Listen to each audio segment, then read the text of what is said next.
Good morning, everybody. Seems unusual that we are opening our meetings in the morning, but we have a big day ahead of us, as you are well aware. Apologies for our slight lateness, but we did need to wait for some members to turn up so that we had a quorum. Can I please ask Councillor Tamihana to start our meeting with a karakia, please? Morena, whakatakatahau ki te uru, whakatakatahau ki te tonga, kia mā kina kina ki uta, kia mā taratara ki tai. E hi aki ana te ata kura, he tio, he huka, he hauhu, tihei mauri ora.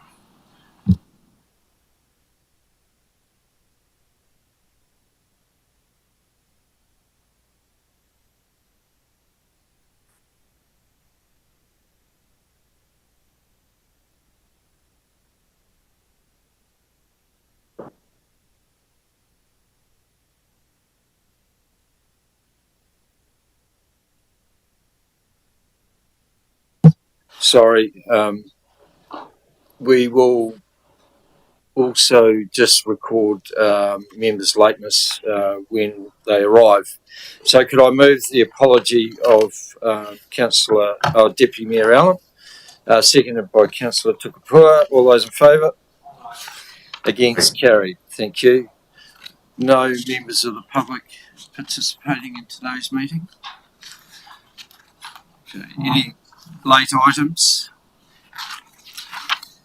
Any declarations of interest? In that case, we move to item 5 and 5.1, the adoption of the consultation document and associated supporting information for the Long-Term Plan 2021-2041 Amendment and Annual Plan 2023-2024. Could I just move 3.1 and 3.2 that the report be received and recognised as significant? Moved Councillor Young, seconded by Councillor Tamihana. All those in favour? Against? Carried. Welcome, David.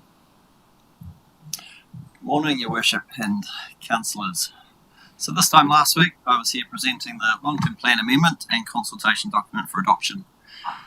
At that meeting, Council made the decisions on the content and options to be consulted on for the rates review, future of Leven landfill and key water infrastructure.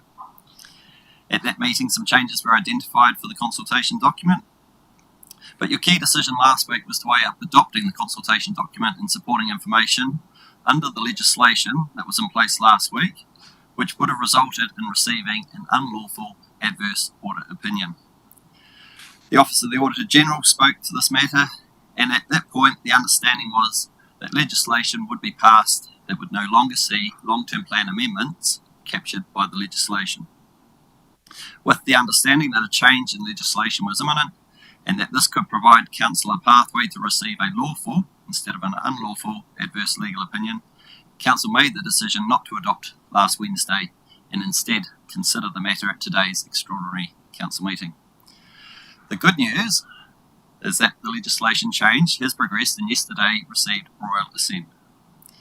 As discussed last week, given the promise of a reset by the current government and the political uncertainties, Council continues to be of the view that it is the right thing to show the Three Waters program beyond 2024. And it is for that reason, by including Three Waters beyond 2024 in this long-term plan amendment, that this is proposed to attract an adverse audit opinion. Now, during the last week, some feedback was received on the supporting document titled Working with Māori. This document was previously called Development of Māori Capacity to Contribute to Decision Making and was adopted as part of the Long-Term Plan 2021. While the intent had not been to do a full review of this as part of the Long-Term Plan Amendment, the document was updated. In parallel with this work, Council officers have been working with iwi and hapu on Te Hono ki te ao Māori, a Māori culture induction toolkit for our organisation.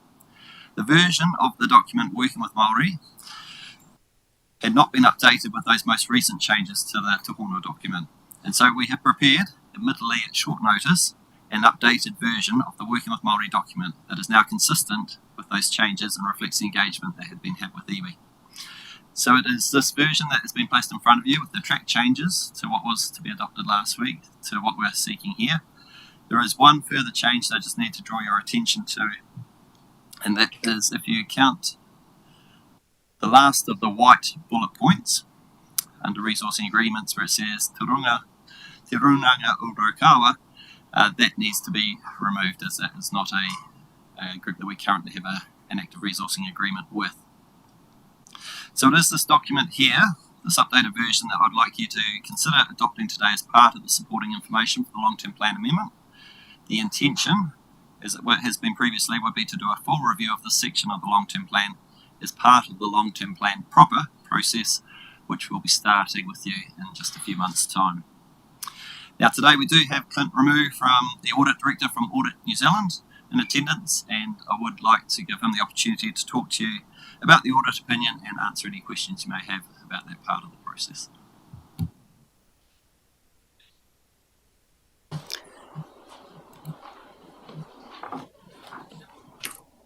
Thanks for being here, Clint, and you must be getting used to that drive by now. Thank you, Your Worship. I am getting used to it. It's a lot quicker, I must say. Your Worship, thank you, and thank you, David, for inviting us along this morning. As we reported last week, we had two opinions really that we had drafted. The first opinion was around the unlawfulness, and given the events of yesterday, that is now no longer relevant. However, the opinion around the long-term or the consultation document as it stands now will continue to be an adverse opinion, and the reason for that is, as David explained, is around the inclusion of the three water assets in the long-term plan beyond 2024. It's an issue of difference of view. As the auditors, our obligation is to report and make sure that the client, or in this case council, is using the best information available. And based on what's in the public domain and the decisions of the government, we understand that there's a possibility that these assets will transfer to a new entity, and there's entities in place that have been set up to receive these assets. So we would expect that to be reflected in your assumptions and carried through beyond 2024. At this stage, that's not there, and we understand the reason why council's taken that view, but nonetheless, we have to issue an opinion on what's reasonable. So the key point in our audit report really, so it's an adverse opinion, as I said, and we draw attention to that in the second paragraph under our basis of adverse opinion, which says the council has not amended its assumptions that underpin the information on Three Waters infrastructures in the consultation document based on the best information that is currently available as described below. The assumptions are therefore not reasonable or supportable, which affects the credibility of the proposed LTP amendment. So, we've been really clear to the reader that that is an issue, and that's why we've landed where we have with the adverse opinion. So, Your Worship, I'll leave it there and take questions. I'm assuming you would have seen the draft document. Thank you, Clint. Are there any questions for Clint in respect of that?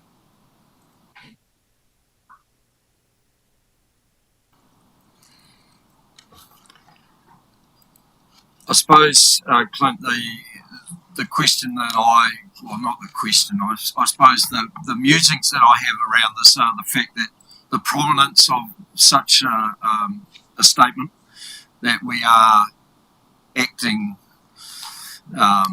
sort of lawfully, but we're going to have that audit adverse opinion. You've indicated that that's the second paragraph of the opinion. So what does the first paragraph say? That we've done everything else correct? Your Worship, the first paragraph just refers to the pages in the document that we are opining on. What it does also talk about is the three waters in the proposal to upgrade and renew it. So we give a lot of focus to the three waters reform in our basis of the audit opinion. So it is all about that. So we have, if you like, provided the context. That is the one issue that we disagree on, if you like, between us as your auditor and council, because we're saying that's the key disagreement, but it's pervasive, and that's the issue. If it was a standalone item, it would have been an emphasis on matter or a qualification. But because this covers so many parts of your financial statements, your balance sheet, your income statement in terms of rates, expenditure, because of the pervasiveness of that, that's why we've landed on an adverse opinion.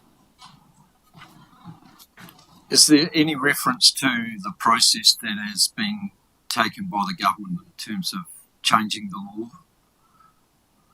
No, Chair, we haven't referred to that at all, and we wouldn't do that. We referred to the legislation that has passed. If you're talking about the legislation that passed yesterday, no reference to that, because we don't see that as an issue, because it's not unlawful. You're doing what is lawful now. What you're not applying is some good assumptions, basically. Could I just ask the Chief Executive to make a comment?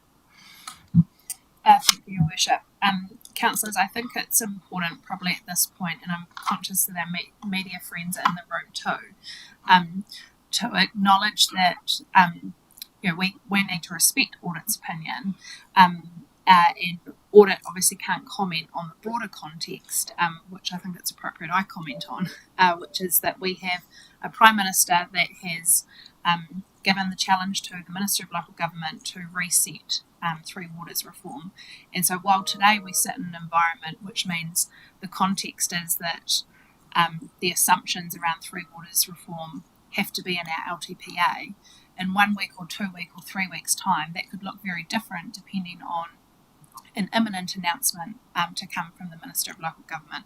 I want to remind councillors that officers through this process have sought guidance from LGFA, our funding agency, but also Standard & Poor's, who obviously give us our credit rating, and they've agreed with us that they think it is the right thing to do to ensure that we are considering what impact Three Waters would have on our community post 1 July 2024 because of the enormous uncertainty that exists about Three Waters reform. And I acknowledge that the auditors aren't in a position to agree with us in terms of that context. But we find ourselves in a situation where we are in an election year, we are in between a potential policy change, and what we've got to do is the right thing by our community. And so the right thing is, well, what do we think the cost of Three Waters would look like if we were to retain responsibility of it? Thank you, Clint. Appreciate your time again.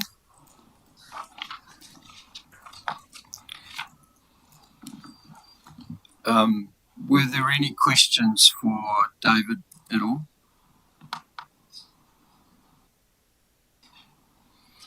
Okay, so also just while I'm doing that, just noting that Councillor Proctor has joined us as well as Councillor Boyle.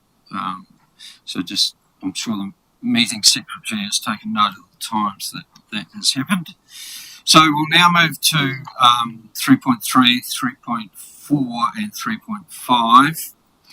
3.3, that Horowhenua District Council adopts the financial strategy, infrastructure strategy, activity statement, significant forecasting assumptions, revenue and financing policy, rates remission policy, remissions of rates on Maori freehold land, liability management policy, prospective accounting policies, summary of Council's policy on determining significance, working with Maori, financial statements, Council-controlled organisations as supporting documents to the consultation process for the Council's long-term plan 2021-2041 amendment and annual plan 2023-2024. 3.4, that Horowhenua District Council adopts the consultation document for the long-term plan 2021-2041 amendment and annual plan 2023-2024 for public consultation. And 3.5, that if necessary, the group manager, community vision and delivery, in consultation with the chief executive, be authorised to correct any minor errors or omissions in the consultation document for the long-term plan 2021-2041 amendment and annual plan 2023-24 before it is made publicly available. Councillor Tukapua. Just one really quick question. Hopefully it's a yes or no answer. I wondered, since we have for consultation funds from the Foxton Beach freeholding account, did we need to include that policy as supporting information, or is it that that's more of an internal policy, so it's not required on the list?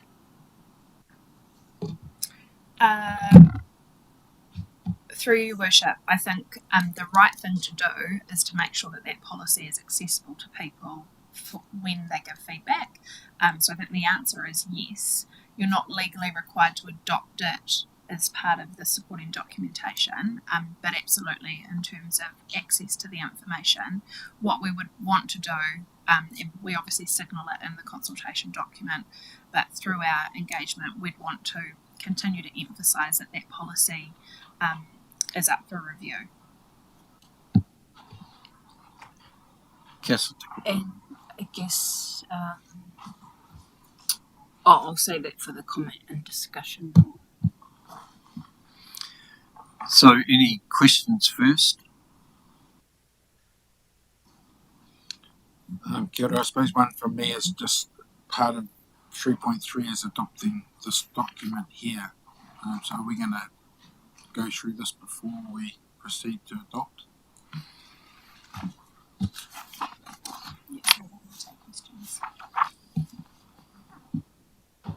So when you say go through it, we're happy to answer any questions that might be related to it. What there's any changes? Yeah. Do you want to just frame your questions or alterations? Or I think so. A statement you made at the start was removing Te Runanga o Raukawa from the top part of the document where the white bullet points are, but do they remain at the resourcing agreement space? So that's one thing I wanted to have clarified, because just for my understanding. Two, I note Te Tumata Kahuki are sitting down the list here, but we have a formal arrangement as council with all our partners, so I wonder why they're not included in the topper portion of the document. So that's probably my first 2 points, just to see where the partnership is recognised for all our iwi partners. And then my last comment is this document only deals with the iwi and the hapu named in here. This doesn't provide for other Māori that live in our district, and so I don't mean to complicate things, but there's no space here to allow participation for individuals that don't belong to these marae or hapu or iwi that reside in our district. So there's no mechanism for them to engage in our council, and I just wonder whether that should be a consideration. We have urban Māori and we also have other pockets of our population, so that just for consideration. Kia ora. Kia ora, and through your worship. Councillor Tamihana, we are so fourth bullet point under resourcing agreements, where it currently says Te Runanga o Raukawa. Mr. McCorkindale in his introductions just commented that needs to be deleted. So on my page it's deleted with a hand scribble. We literally finished this work at 11:15, so that's to be deleted. With reference to the next bullet point, which obviously comments on our work with Te Tumata Kahuki, and it names the collective of hapu representatives. The reason that it sits where it is not because we were trying to order it in terms of importance. It was if we look at the first pocket. It was those that we have memorandum of partnerships with, so the formal MOPs. Second was the resourcing agreements. And obviously we're not in a space with Te Tumata Kahoki where we have a formal memorandum of partnership, but we do have a partnership. So an option is that bullet point gets shifted up to above the resourcing agreement section. In reference to your third point around matawaka, so those Māori who live in Horowhenua but don't whakapapa to Horowhenua, obviously we acknowledge that at the start of the document. To your point around, well, what's the mechanism in which we enable the engagement? I think that's a really valid point. And I suppose my advice to the table is hopefully the Māori Partnership Framework work, which Council are going to embark on, is the place where we have those conversations about, well, when they are matawaka, what's the role Council plays in enabling Māori to engage? Through you, thank you for that response. And my only thing I wanted to leave with Council in that regard was, from my point of view as a Māori ward rep, is it doesn't take an MOU or an MOP to be recognised as a partner in this district. And so the principle of Te Reti o Waitangi is that individual whānau, hapu and iwi have a right to be afforded the same rights and representational rights as anyone. So that's my last comment to the document. Kia ora.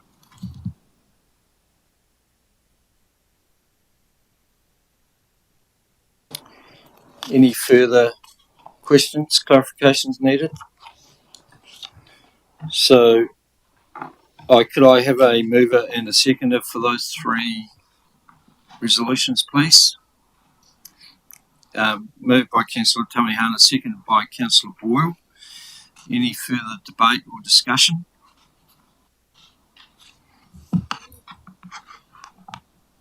We've obviously got the wrong microphone. I'm happy to be Deputy Mayor David Elmer. You haven't been promoted yet.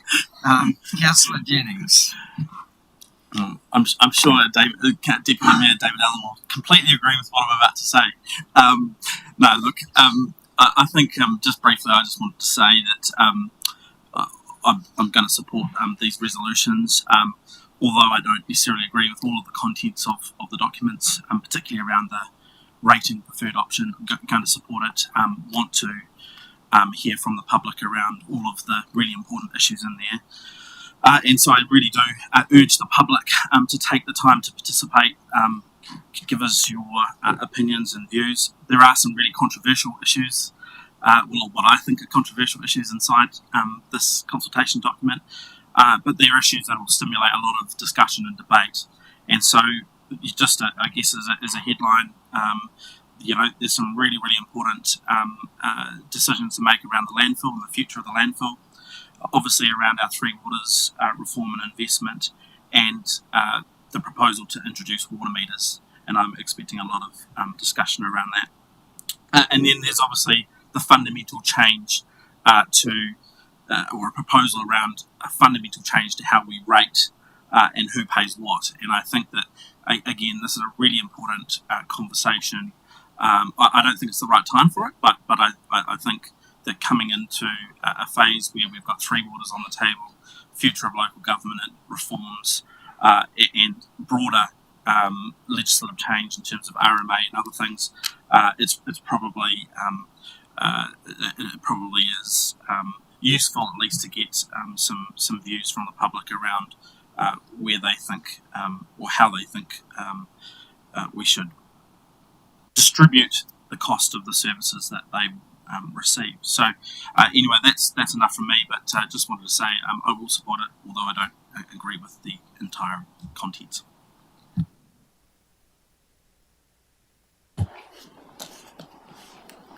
Councillor Oxon. Yeah, I'll just touch on that also. Obviously I do support the document, but again, the rates probably sits a little bit uneasy with me, just obviously from the rural community perspective. I think we've got some areas in our community that are going to be affected by a change, and I think you look at some business and those sort of amenities that are possibly a little, they're going to be vastly affected anyhow.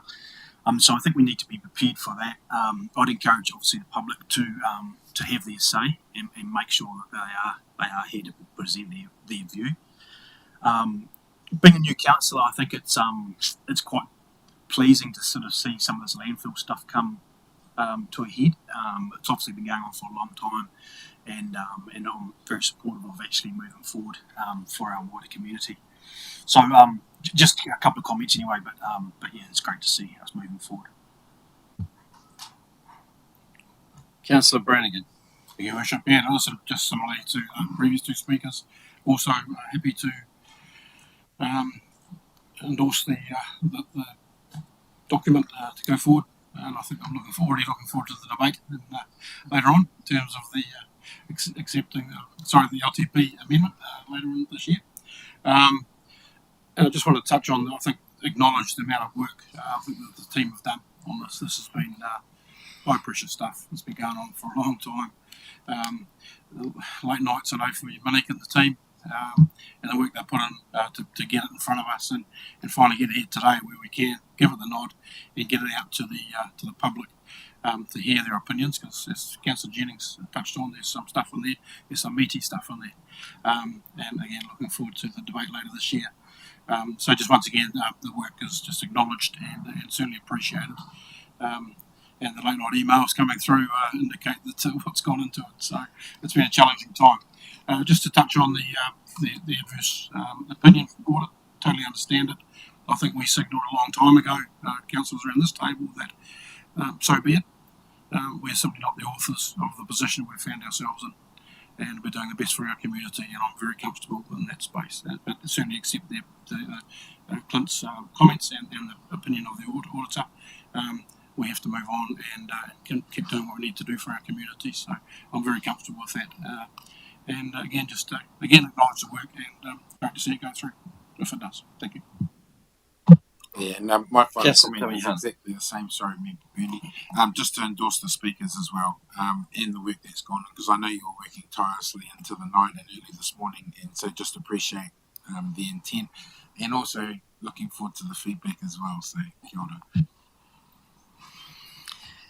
Look, thank you for all those comments, and I too concur with all of them.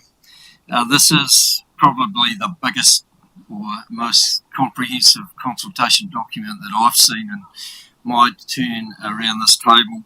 There's a huge amount of work and a huge amount that we are asking of our community in terms of their feedback, but we are being open, transparent in terms of that. We are wanting to talk with them about those difficult issues, and as it's been alluded to, it could be interesting, the feedback that we get on a number of them.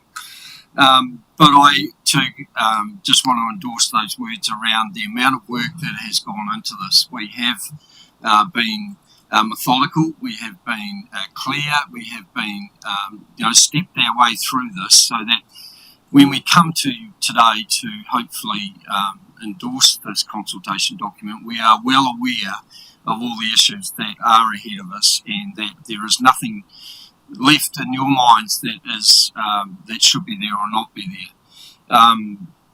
It is unfortunate that the process has been a little bit sidetracked by the law that and the unintended consequences because of that.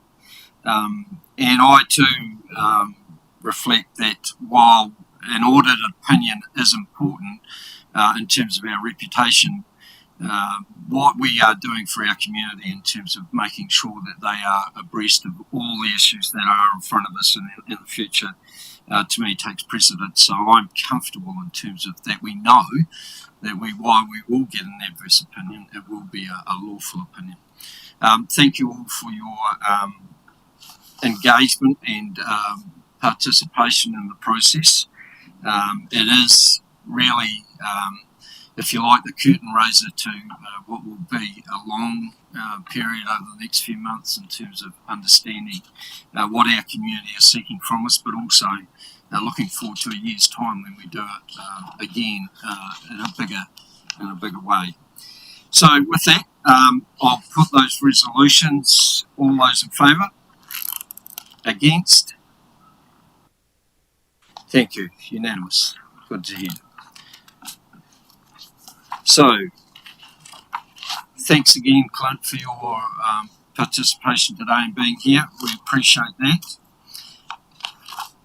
Can we now move to item 6, which is a motion to exclude the public while we go to in committee, that the public be excluded from the following parts of the proceedings of this meeting, and where we will discuss property sales for the Gladstone Road review. Moved by Councillor Jennings, seconded by Councillor Brannigan. All those in favour? Against? Aye. Carried. Thank you. So that ends the public open part of the agenda. Thank you all for being here, and we will just take a short break and get prepared for the in-committee part of the meeting. Thank you.